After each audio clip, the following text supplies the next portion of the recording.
Hello guys, welcome back to the channel. Hope you are doing well. और unfortunately Brahmastra जो है वो release हो चुकी है।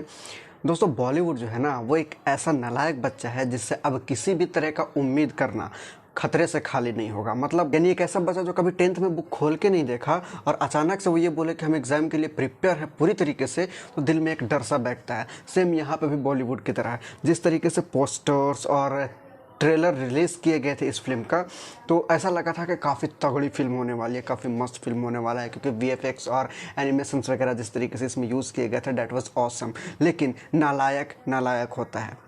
अनफॉर्चुनेटली इस फिल्म को रिलीज़ कर दिया गया है और जिस तरीके से एडवांस बुकिंग की रिपोर्ट निकल कर सामने आ रही थी उसमें यह था कि 15 करोड़ से ऊपर का, यानी 15 पॉइंट समथिंग करोड़ रुपीज़ का तो सिर्फ एडवांस बुकिंग ही होया हुआ था। और इस टाइप का रिपोर्ट जब देख के सामने आता है तो ऐसा लगता है कि सच में मूवी तगड़ी होगी, क्योंकि इतना तगड़ा, मतलब इतना हैवी ज़्यादा एडवांस बुकिंग शो करता है कि काफ़ी बेस्ट होगा। लेकिन इस मूवी को देखने के बाद सिर्फ एक ही चीज़ ध्यान में आया, मन में आया, ये सिर्फ और सिर्फ एक निब्बा निब्बी की लव स्टोरी। बेसिकली ये मूवी निब्बा निब्बी पे ही बेस्ड थी, जैसे कि मैंने पहले भी बोला और अभी भी बोल रहा हूँ। और निब्बा निब्बी की कहानी आपको पता ही है कि तुम नहीं तो मैं नहीं, मैं नहीं तो तुम नहीं। करण जौहर की जो घर की कहानी है या फिर घर घर जो चलता है वो सिर्फ और सिर्फ इसी पे चलता है कि तुम्हें कुछ शो करना है। आलिया भट्ट को बेसिकली इसमें यह बोल जाएगा कि तुम रणवीर सिंह के लिए सब कुछ हो, तुम नहीं तो कुछ नहीं। बट स्टार्टिंग में इस टाइप की नेगेटिव एक्सपेक्ट नहीं रखनी चाहिए। So we are starting from positive aspects. But इसके बाद मैं फिर आपको ये बताऊंगा कि कहाँ कहाँ पे इस मूवी ने आपको धोखा दिया, धोखा नहीं, कहाँ कहाँ पे इसने आपको धोबी पछाड़ दिया, इतनी बुरी तरीके से पटका कि आप उठने की हिम्मत नहीं कर पाएंगे और आपको ये लगेगा कि आकर गलती की। ये सारी चीज़ें मैं बताऊंगा। देखिए, अगर आपको स्पॉइलर से बचना है तो प्लीज़ आप वीडियो को यहीं पे स्टॉप कर दीजिए और बैक हो जाइए, या फिर कमेंट सेक्शन आपको ओपन है, आप वहाँ पे कमेंट सेक्शन में जाकर कुछ भी बोल सकते हैं, that is open for you. But movie कोई भी हो, स्पॉइलर कहीं ना कहीं निकल आता है और स्पॉइलर फीलिंग आपके साथ है तो वीडियो को स्टॉप करके मूवी जाकर देगा। पॉजिटिव एस्पेक्ट से अगर शुरू करता हूँ तो मैं सबसे पहले शाहरुख खान की तरफ जाना चाहूँगा, क्योंकि ओल्डेस्ट हीरो में एक वही है जो इस मूवी में काफ़ी तगड़े सीन के साथ देखे गए हैं। ज़्यादा नहीं, इनका सीन थोड़े सा ही था, लेकिन इनके सीन में इतनी अच्छी डायरेक्शंस थी, लैंग्वेज था या लाइंस थी, वो इतने अच्छे तरीके से शो किया गया है तो ऐसा लगेगा कि सच में मूवी ने एक, मतलब जैसा हमने एक्सपेक्ट किया था इस मूवी से, जैसे रिपोर्ट सामने आ रही थी 15 करोड़ रुपए से ऊपर का इसका एडवांस बुकिंग, वो सारा एक्यूरेट था, बेस्ट था।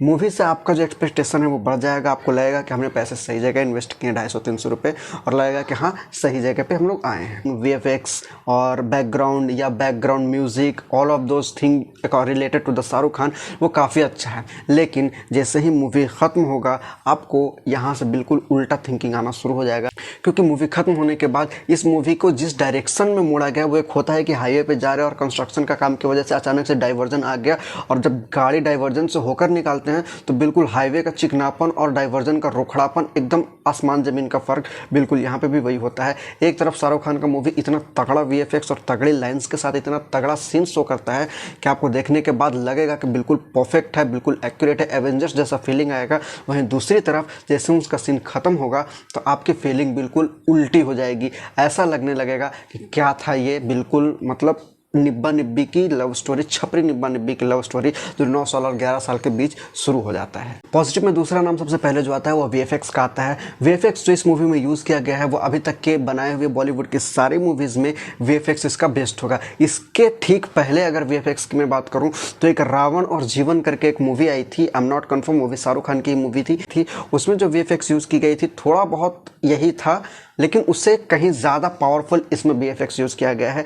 वीएफएक्स सिनेमेटोग्राफी बहुत अच्छी तगड़ी बनाई गई है। सिनेमेटोग्राफी के बाद कई बार ऑन मोमेंट सीन भी आता है जिसको देखकर आपको सच में एक्सपेक्ट इस मूवी से बढ़ जाएगा। अयान मुखर्जी भी इससे पहले ये जवानी है दीवानी और वेकअप सेट बना चुके हैं और उसमें भी काफ़ी अच्छी सीन दी गई थी। Apart from this thing, directions और पोजिशनिंग की बात करूँ तो कैमरे की जो डायरेक्शन है, पोजीशन बिल्कुल मस्त था, परफेक्ट था। भले हुआ रणवीर सिंह की बात की जाए, आलिया भट्ट की बात की जाए, अमिताभ बच्चन की बात की जाए, या फिर जिनकी भी बात की जाए, वो इसमें काफ़ी तगड़ी डायरेक्शन और पोजीशनिंग दिखाई गई है। लेकिन वो होता है ना कि बेड़ा गर्क करवाना हो तो कोई ना कोई खुराफात किया जाता ही है। पहले जो शमशेरा आई थी उसमें रणवीर कपूर का जो रोल, और उसमें भी काफ़ी अच्छा रिस्पांस मिलना चाहिए था, लेकिन ऐसा हुआ नहीं कुछ। रीज़न ये है कि उसमें रणवीर कपूर का जो रोल है वो काफ़ी हल्का फुल्का दिया गया था, और जब एक तगड़े हीरो को, एक वैसा हीरो हो और हीरो को वैसा रोल प्ले करने के लिए दिया जाए तो कहीं ना कहीं वो डिग्रेड हो जाता है। सेम यहाँ पे भी वही हुआ, वो मूवी डूब जाने के बाद इस मूवी में रणवीर कपूर को काफ़ी पावरफुल सीन प्ले करने के लिए दिया गया, लेकिन जबकि वही खराब हुआ था तो इस वाले पे इम्पैक्ट काफ़ी तगड़ा पड़ा है। इसलिए चीज़ें कहीं पे सेट नहीं हो पाई और चीज़ें बद से बदतर होती चली गई और बेसिकली मूवी जो है वो उठ नहीं पाई। जो रिपोर्ट्स निकल के सामने आई थी 15 करोड़ रुपए की एडवांस बुकिंग वाली, वो भी कहीं ना कहीं झूठी साबित होती हुई दिखी। अपार्ट भले ही वो सही हो बट फिर भी वो गलत ही साबित होती हुई दिखनी। बैकग्राउंड म्यूजिक की बात करूँ तो बैकग्राउंड म्यूजिक जो है वो इस मूवी का जान है। बेसिकली बोला जाता है कि एक शरीर में एक आत्मा के मिल जाने से एक जीवित शरीर का निर्माण होता है। बिल्कुल यहाँ पे वही हुआ, एक मरा हुआ मूवी जिसका कोई अस्तित्व नहीं था, एक बैकग्राउंड म्यूजिक के आ जाने की वजह से इसमें जान आ जाता है। इसका बैकग्राउंड म्यूजिक में जिस तरीके से संस्कृत के श्लोकों का इस्तेमाल किया गया है वो ऑडियंस को है वो बांध के रखता है और फोकस बिल्कुल मूवी पे लगता है। मूवी में शाहरुख खान के सीन के बाद अगर कोई चीज़ है जो अच्छी लगी तो वो बैकग्राउंड का म्यूजिक यानी संस्कृत का श्लोक वाला ही था। पॉजिटिव एस्पेक्ट्स यहीं पे ख़त्म हुई। 3 पॉजिटिव एस्पेक्ट्स थे वो मैंने आपको बता दिए। अब बात आती है कि कहाँ कहाँ पे मूवी ने धोबी पर छाड़ दिया, जिसके बाद ऑडियंस को थिएटर से निकलते समय चप्पल जूते और लाल टमाटर से ज़्यादा कुछ याद आ नहीं रहा था। उनको ये लग रहा था कि अगर ये चीज़ें हमारे साथ अंदर जाती और थिएटर वाले अगर परमिट करते हैं कि इसको बरसा सकते हैं तो तोड़ दिया जाता। नागार्जुन साहब और चैतन्य साहब के साथ ना बहुत बड़ा धोखा हुआ है। लेकिन जितना बड़ा फैन मैं नागार्जुन साहब का मास मूवी देखकर हुआ था ना, उतना ही बड़ा डिसअपॉइंटमेंट मुझे इनका इस सीन देखकर हुआ। मतलब यार, आप साउथ के हीरो को अपने फिल्म में कास्ट कर रहे हो और उनसे फिल्म बनाने की कोशिश करो, उनसे पैसा कमाने की कोशिश करो, पैन इंडिया बनाने की कोशिश कर रहे हो। इतने बड़े हीरो को सीन इतना छोटा दे रहे हो और पैसा इतना कमाने की कोशिश कर रहे हो, क्या है ये? उनको नंदस्त्र बनाया गया है इस मूवी में और रोल के नाम पर आपने क्या दिया है उनको? जितना ट्रेलर में आपने रोल उनका दिखलाया ना, पूरी मूवी में उससे दोगुना रोल से ज़्यादा नहीं था। अगर ट्रेलर में मुश्किल से 10 सेकंड का रोल है तो यहाँ पे 20 सेकंड से ज़्यादा का नहीं था। दोगुना कहने का मतलब आप समझ सकते हैं क्या है ये। मतलब इतने बड़े पावरफुल हीरो, इतने पहुँचे हुए, उनके सामने हमारे ये जो अभी के छोकरे जवान और ये 3-4 जो अभी नए नए पैदा हुए हैं, कुछ है उसके सामने। इतना तगड़ा सीन देने के बाद क्या किया है ये? देखो, अगर स्पॉइलर और इस वीडियो को अभी तक स्टॉप नहीं किया है तो अभी बंद करके चले जाओ। मैं वार्निंग दे रहा हूँ क्योंकि अभी जो मैं बोलने वाला हूँ इसके बाद सच में दिक्कत हो सकता है। शाहरुख खान का सीन खत्म होने के बाद जिस समय 10 मिनट का ही सीन था और जब सीन शुरू होता है तो उस समय मूवी से एक्सपेक्ट जो थी वो काफ़ी ज़्यादा बढ़ जाती है। सीन खत्म होने के बाद 10 सेकंड में, उसी 10 सेकंड के अंदर में शाहरुख खान का एंड हो जाता है। वो उनका कैरेक्टर खत्म ही हो जाता है वहाँ पे। अगर शाहरुख खान का कैरेक्टर वहाँ पे खत्म नहीं होता और एंड तक चलता तो शायद जो मूवी गिरी वो गिरने के बजाय उड़ जाती, क्योंकि काफ़ी पावरफुल सीन शो हो रहा था। लेकिन गिरने के बाद सिर्फ एक छपरी निब्बा निब्बी की कहानी से ज़्यादा कुछ था नहीं। और नागार्जुन साहब का इस सीन को देखने के बाद, जैसा कि मैंने बोला कि ट्रेलर में जितना था उससे दोगुना ही सीन रियलिटी में था, मूवी में था। तो जब इस टाइप का सीन आप देखने को जाओ और ऐसा कुछ दिखे तो डिसअपॉइंटमेंट बहुत तगड़ा होता है। क्योंकि शाहरुख खान के बेसिस पे ही ये फिल्म टिक सकती थी, लेकिन हटाकर या निपटा कर पूरी मूवी का सत्यानाश कर दिया। विलेन की बात करूँ तो विलेन कौन है इसके बारे में यहाँ पे रिवील नहीं किया गया। शायद उसको नेक्स्ट मूवी में रिवील किया जाएगा और नहीं यहाँ पे कोई ऐसा सिम्टम या हिंट दिया गया है। मार्वल या फिर एवेंजर्स की बात करूँ तो उसमें जो विलेन था या फिर जो भी नेक्स्ट होने वाला है उसका इस मूवी में, यानी पहले वाले जो एपिसोड होते थे या पहले वाला जो सीरीज होता था उसमें शो कर दिया जाता था कि ये हो सकता है। इसमें सब कुछ हाइड करके रखा गया है, क्योंकि जब हिंट मिल जाता है ना तो हिंट मिलने के बाद मूवी के लिए जो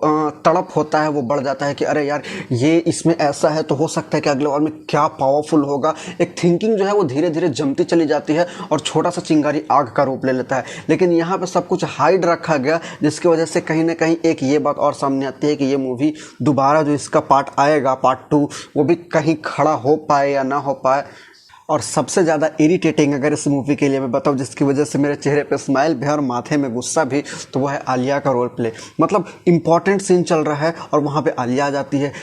सुपर हीरो की एंट्री हो रही है, वहाँ पे आलिया आ जाती है। काफ़ी तगड़ी लड़ाई चल रही है और वहाँ पे पता चलता है कि आलिया आई हुई है। और मज़े की बात बताऊं तो आलिया इसमें कोई सुपर हीरो या सुपर वुमेन भी नहीं है। इसके बावजूद वही इस पूरी मूवी की यू बोलो सोल है या हार्ट है। आलिया नहीं तो कुछ भी नहीं। यार ये क्या कर रहे हो आप लोग? मजाक कर रहे हो हैं? में इनका सुपरमैन टाइप का ये मूवी है, काफ़ी पावरफुल और मैजिक टाइप का ये मूवी बनाया गया था। लेकिन इसका एंड किस टाइप से हुआ, इसमें एक नॉर्मल लड़की, वही सारा रोल है, वही उसका किरदार है, वही उसका पावर है, वही उसका हार्ट है, सोल है, सब कुछ है, वो नहीं तो कुछ भी नहीं। कहीं कहीं पे तो रणवीर सिंह जो है वो स्पाइडरमैन का किरदार शो करते हुए दिख गया यार, वो ऐसा ऐसा करते हुए दिखा है कहीं कहीं पे। क्या है ये, क्या चल क्या रहा है कि पूरी मूवी में चाह क्या रहे थे तुम लोग, क्या चाह यही चाह रहे थे कि लोग जो है वो दिमाग बंद करके देखें। इससे पहले ना जाने कितनी मूवीज़ फ्लॉप हुई, वो फ्लॉपिंग देखने के बावजूद ये भेजा नहीं खुला, दिमाग नहीं खुला, लोग जो है वो अब दिमाग खोल के देखने लगे हैं, वर्ड को, पॉइंट को, स्टेप्स को पकड़ने लगे हैं, गलती को पकड़ने लगे हैं। इसके बावजूद इस टाइप का थिंकिंग, इस टाइप की मतलब इस टाइप की रोल प्ले करवा कर नागार्जुन साहब को ऐसा रोल देकर शाहरुख खान को 10 सेकंड में हटाकर 10 मिनट में हटाकर आप ये एक्सपेक्ट करो कि मूवी तगड़ी चले, लंबा चले, काफ़ी अच्छा रिस्पॉन्स आए, पॉसिबल है ये? बेसिकली अयान मुखर्जी ने इस मूवी में बार बार ये जो बीच बीच में अस्त्र अस्त्र अस्त्र अस्त्र बोल बोल के बात बताने की कोशिश करा था, अस्त्र जैसा इसमें कुछ था नहीं।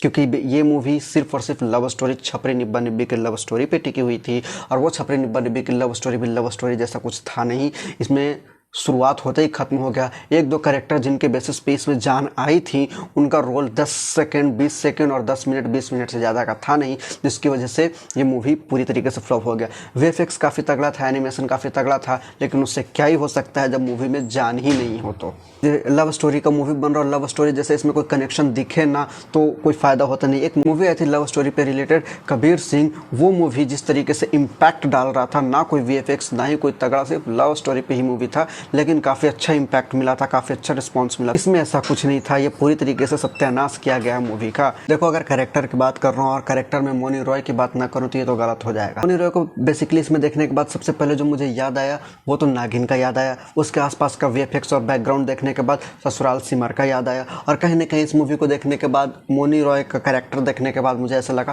कि मैं बालवीर को देखने आया हूँ। फ़र्क बस इतना है कि बालवीर को कुछ साल पहले मैंने छोटे पर्दे पे भी नहीं देखा था, आज बड़े पर्दे पे 250 रुपये पे करके पेट्रोल जलाकर देखने आया हूँ।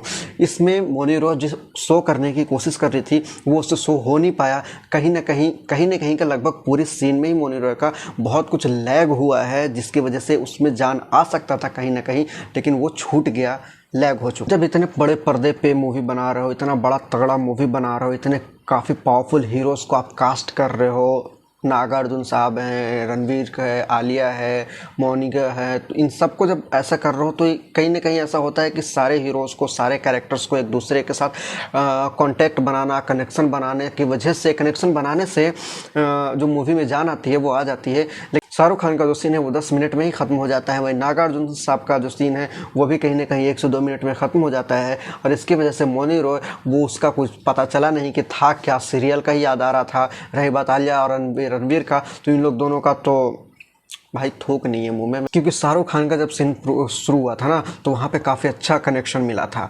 वहीं नागार्जुन साहब का जो सीन शुरू हुआ, ख़त्म हुआ, कोई कनेक्शन बिल्ड ही नहीं हो पाया। काफ़ी इतने पावरफुल हीरो हैं वो, ऐसा उनका रोल दिया गया था। क्योंकि शुरुआत में जो स्टार्टिंग में वीएफएक्स और अचानक से जो कुछ बैकग्राउंड्स और थीम्स वगैरह दिखलाई गई थी, उससे कनेक्ट आप कर पाओगे थोड़ा सा, लेकिन वो शुरुआत की थोड़ी सी थी, चंद सेकंड में ख़त्म हो जाएंगी, और थिएटर से निकलने के बाद आपको कुछ याद भी नहीं रहेगा कि था क्या वो। बेसिकली मूवी में रणवीर के ऊपर आलिया ही भारी पड़ते हुए दिखी, जबकि आलिया बिल्कुल सिंपल वुमेन थी, इसमें भारी पड़ते हुए दिखी है। और रणवीर जो है वो पूरी मूवी में कन्फ्यूज़न में ही दिखा है, कभी इधर कभी उधर, कभी उधर कभी उधर।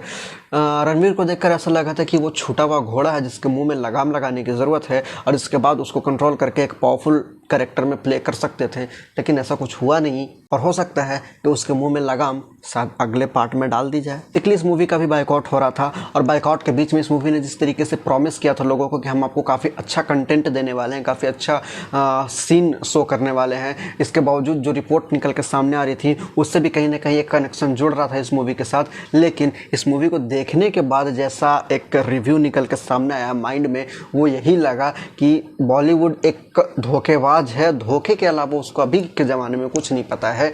अभी भी उसको जब यहाँ लोग एक्शंस की तरफ अट्रैक्ट हो रहे हैं, सच्चाई की तरफ अट्रैक्ट हो रहे हैं, कनेक्शन की तरफ अट्रैक्ट हो रहे हैं, वहीं इस मूवी में जो कनेक्शन बिल्ड करने वाला सीन था उसको बहुत जल्द ख़त्म कर दिया गया है। वहीं एक्शंस कहीं ना कहीं पे है ही नहीं, कहीं कहीं पे अगर एक्शन है भी तो वहाँ पे आलिया भट्ट का वो भेज दिया गया है मूवी को डुबा देने के लिए, क्योंकि ये मूवी जो है वो अस्त्रों के ऊपर बनाई गई है और अस्त्रों के नाम पे रणवीर के अस्त्र के अलावा कहीं पे कुछ दिखाई नहीं गया। सिर्फ रणवीर का ही अस्त्र अस्त्र अस्त्र दिखा है और इसके अलावा कुछ भी नहीं दिखा है। जब आप एक बिल्डअप बनाने की कोशिश कर रहे हैं तो फर्स्ट पार्ट में ही आपको एक ऐसा बिल्डअप बनाना पड़ेगा जिसकी वजह से लोग कनेक्ट कर पाएँ खुद को वहाँ पे, लेकिन यहाँ पे ऐसा कुछ था नहीं। ध्यान दे रही थी सीन्स या कैरेक्टर्स, उनका सीन इनक्रेज करना पड़ेगा, तो कुछ चीज़ पे ऐसी हैं जहाँ पे डिक्रेज करना पड़ेगा और कुछ जगह ऐसी हैं जहाँ पर से कुछ सीन्स को रिमूव करना पड़ेगा। लाइक कहीं कहीं पे फाइट सीन में आलिया का सीन रिमूव करना पड़ेगा, वाइल शाहरुख खान और नागार्जुन साहब का जो सीन है उनको इनक्रेज करना पड़ेगा टिल द एंड, ताकि मूवी में जान आए। और जो ये अस्त्र के नाम पर सिर्फ रणवीर कपूर का ही अस्त्र दिखा है, इसको घटा के बाकियों का अस्त्र भी जोड़ना पड़ेगा। शायद ये पार्ट 2 में आए तो हो सकता है कि हमारे लिए एक अट्रैक्शन का कारण बने, लेकिन जिस तरीके से मूवी में शाहरुख खान को वही 10 सेकंड में मार दिया गया है, हटा दिया गया है, ऐसा लगता नहीं है कि ऐसा कुछ होने वाला है। अब सीन ये है कि ये मूवी यहीं पे ख़त्म हो जाती है। मेकर्स को शायद डर था कि शायद हो सकता है कि आगे अगर बनाएं और नहीं चले तो हमारा पैसा डूब जाएगा, इसीलिए कन्फ्यूज़न में यहीं पे ख़त्म कर दिया, ये सोच के कि अगर चल गई तो दूसरा पार्ट बना देंगे और नहीं चली तो दूसरा पार्ट के बारे में सोचेंगे भी नहीं। क्योंकि यहाँ पर जिस तरीके से विलन को हाइड रखा गया है, समझ के यही आता है और बाकी की चीज़ भी उसी तरफ इशारा करती हैं। बेसिकली ये है कि बड़े लोग इस मूवी से कनेक्ट कर नहीं पाएंगे और बच्चों को ये मूवी काफ़ी पसंद आएगी, क्योंकि बच्चों को बालवीर बड़े पर्दे पे देखने के लिए मिलेगा। और जब बालवीर ही देखना है तो बड़े पर्दे पर 250 रुपये खर्च करके क्यों देखें, एलसीडी घर में लगी हुई है, उसमें भी काफ़ी अच्छी तरीके से देख पा रहे हैं हम लोग। सिर्फ इन्हीं बातों की वजह से मैं ही नहीं बल्कि जितने भी रिव्यूअर्स थे उन सब ने डिसअपॉइंटमेंट ही शो किया है। वहीं अगर मैं बात करूं तरण आदर्श साहब की, तो तरण आदर्श ने भी इस मूवी के लिए अपना रिव्यू जो है वो शो किया ट्वीट पे, और उन्होंने 2 स्टार दिया है और 2 स्टार देते हुए सिर्फ यही लिखा है कि Brahmastra is a king sized disappointed. इसके बाद और भी लाइन्स हैं, ये मेन लाइन्स है जिसकी वजह से 2 स्टार मिला है। इससे सिंपल समझ में ये आता है कि हाँ ये बहुत बड़े डिसअपॉइंटमेंट है। साथ ही साथ उन्होंने अपनी मूवी में ये भी लिखा है ऑल ग्लोज नो सोल, यानी सिर्फ चमक धमक है, जान कहीं पे नहीं है, और पूरी मूवी में यही देखने को भी मिला है। पता है ना, हर चमकने वाली चीज़ सोना नहीं होती, बिल्कुल यहाँ पे भी वही है।